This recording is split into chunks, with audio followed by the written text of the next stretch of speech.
ugu yaraan 3 ka mid ah saraakiisha ugu sarreysa militariga Iiraan ayaa ku dhintay duqeymo isxigay oo ay fuliyeen diyaaradaha Israa'iil oo lala beegsaday xarumaha ugu sarreeya militariga iyo xarumaha horumarinta nukliyeerka Iiraan.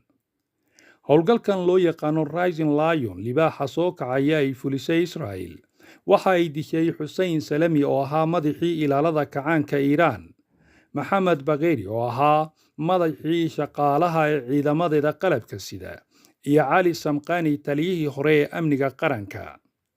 Sargaalka koowaad sarreeyagaas Hussein Salami, Major General Hussein Salami oo ahaa madaxa ilaalada kacaanka Islaamiga ee IRGC tan iyo sanadkii 2019 wuxuu ahaa mid ka mid ah saraakiisha ugu saamaynta badnaa Iiraan, isagoo madax u ahaa cududa militari ee ugu awoodda badan dalkaas, si toosna u hoostegayay hogaamiyaha sare ee Ayatollah Ali Khamenei. Kadib dilkiisii Salami, Ahmed Fahidi ayaa loo magacaabay inuu noqdo beddelkaas Salami. Iyadoo oo ay qalbiyadeennu ka buuxaan murugo iyo murugo, waxaan u barooranaynaa shuhadada xaqdarrada lagu dilay ee uu ka mid yahay taliyihii daacadda ahaa Major General Hussein Salami oo ahaa taliyaha guud ee ilaaladii kacaanka Islaamiga IRGC. sidaa waxaa lagu yidhi bayaan ay soo xigatay wakaaladda wararka Iiraan ee IRNA jimcihii shalay ahaa.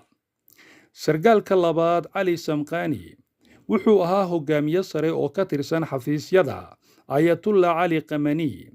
Cali Samqani ayaa sidoo kale la dilay inta uu socday howlgalkii loogu magacdaray libaaxa soo kacaya ee Israa'iil ka fulisay gudaha Iiraan hab gaadma ah, weliba la yaabay qaabka loo soo qorsheeyey.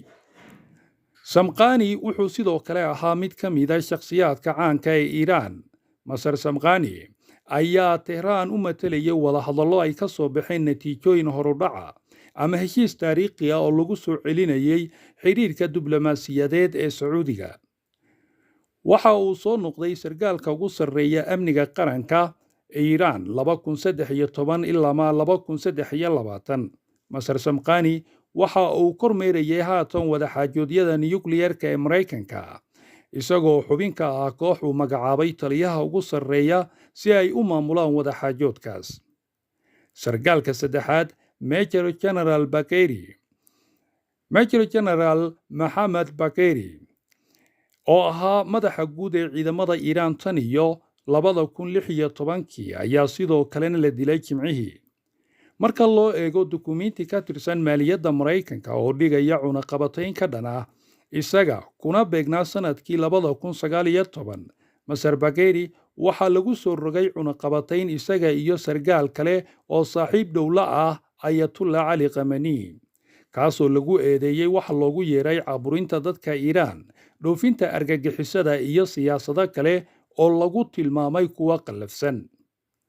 Major General Abdiraxmaan Mousavi ayaa beddelay oo loo magacaabay sida la sheegay booskii uu ka baxay Bagheri. Habeennimadii Jimcaha iyo subaxnimadii hore ee Sabtida waxay Iiraan wacad ku martay inay u argudi doonto dadkeedii lagu laayay weerar gudaheeda laga fuliyey.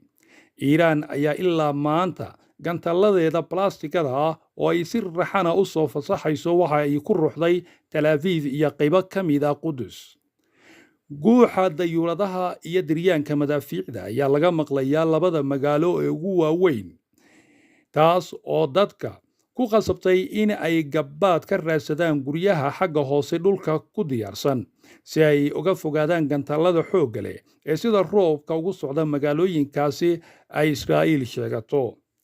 Militariga Israa'iil ayaa sheegay in nidaamkooda difaaca uu ku jiro shaqada, iyagoo ka hortegaya UAV-da iyo gantallada Iiraan. Sidaana waxaa ku warramaysa wakaaladda wararka Reuters.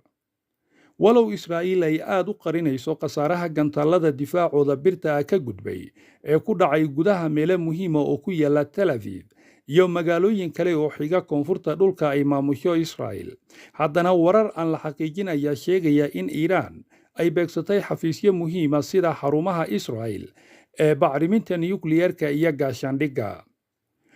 Waxaa mugdi ah oo korontadii waayay meelo badan oo Israa'iil ka mid ah. Shacabka Israa'iilna waxay ku jiraan marxaladdii abid ugu cabsida badnayd ee soo wajahda tan iyo asaaskoodii 1948kii. Wixii xogaa ee arrimahan ka soo cusboonaada kala soco Oxen Media.